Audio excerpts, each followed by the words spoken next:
One of the topics I get more requests to talk about than just about anything else in my painting is that of the palette of colors that I paint with, as well as how to use those colors to mix all the myriad tints and shades and hues that you'll run into when you're trying to paint, whether from nature or something else.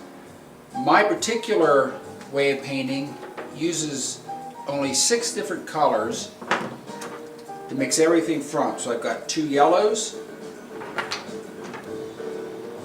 2 reds,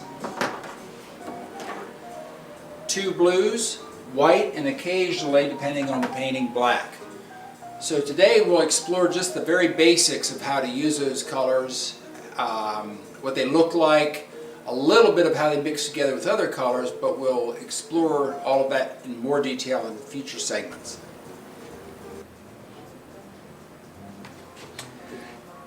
So to get started here, on my palette I have my 6 colors plus white and black that I paint with. Almost everything I do, landscapes, portraits, animals, abstractions.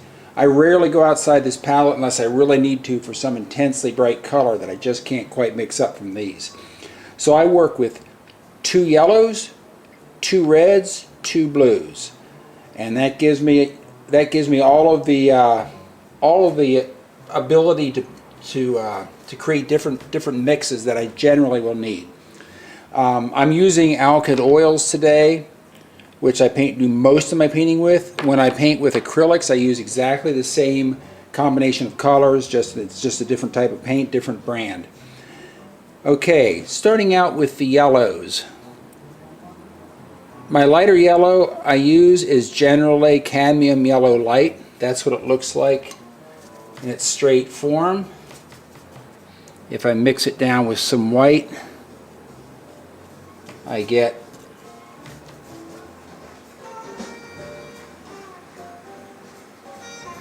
these sort of gradations. So it's a kind of a lemony yellow.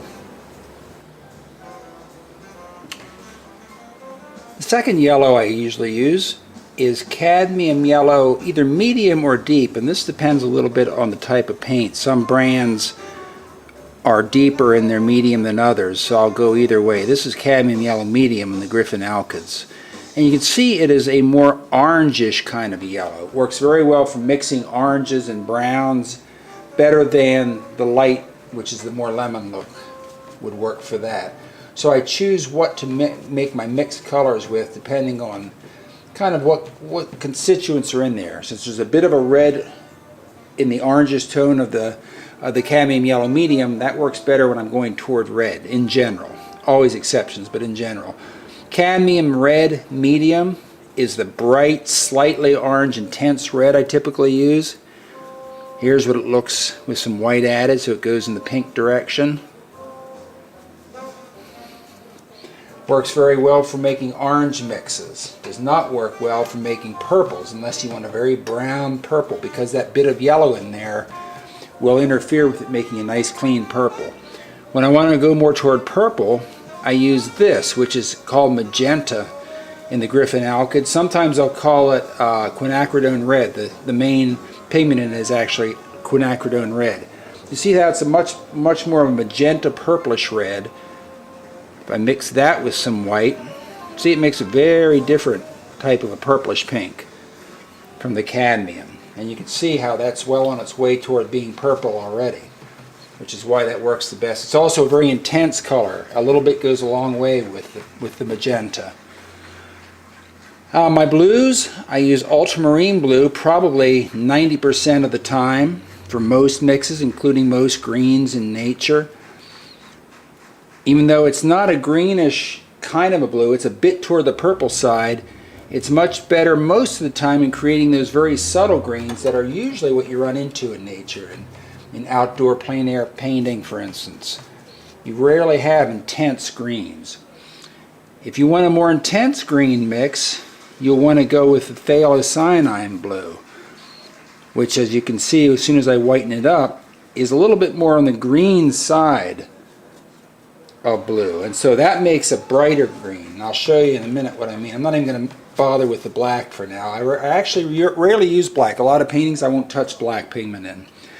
If I want to get a toned down kind of a green, such as you would often have in nature, I might use the ultramarine blue with either yellow. Let's mix it with a bit of the cadmium yellow light and see what we get. And you can see we get something that's really kind of an olive green, which is generally what greens in nature will tend toward. If I want to get a more intense green,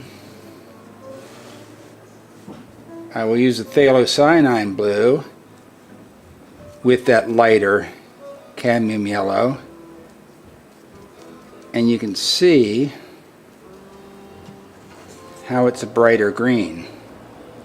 I need more of that to really get to the really bright, but you can see the direction that's going. Hi, Karl.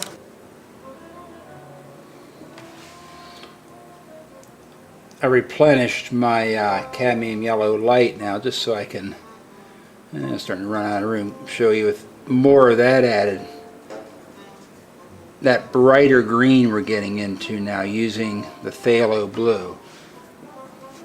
More intense green. It's still not a super intense, it's still a natural looking green, but like close-up grasses, things that are fairly bright, you'll go more to that than the very olive that the ultramarine creates. And when you're mixing the other colors, you get into the same kinds of things.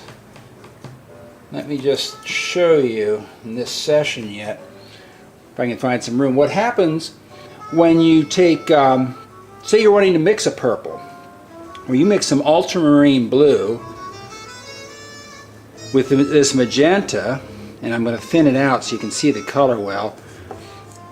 Get a nice pleasant purple color. But watch what happens when you take that same ultramarine blue and mix it with the cadmium red. You'd think red and blue makes purple. Check this out. It's really a very brown sort of shade, just a little toward purple, but quite brown, because of the yellowish direction that the cadmium red goes. As soon as you add yellow to blue and red, you're getting a three-color mix, and you're moving into the brown red instead of the purity of a purple. That can be a good thing. That can be a great color for certain things, but not when you want a nice intense purple to paint lilac flowers or something, or crocuses or something like that. So the choice of which red to use, which yellow, which blue becomes very critical as you work toward quickly and efficiently mixing to the various colors you'll come into with your painting. So that's kind of some of the basics of my palette, what I use, and a little bit about how they mix. And I'll go in future sessions, I will go into some more elaborate mixing and how that will work out together.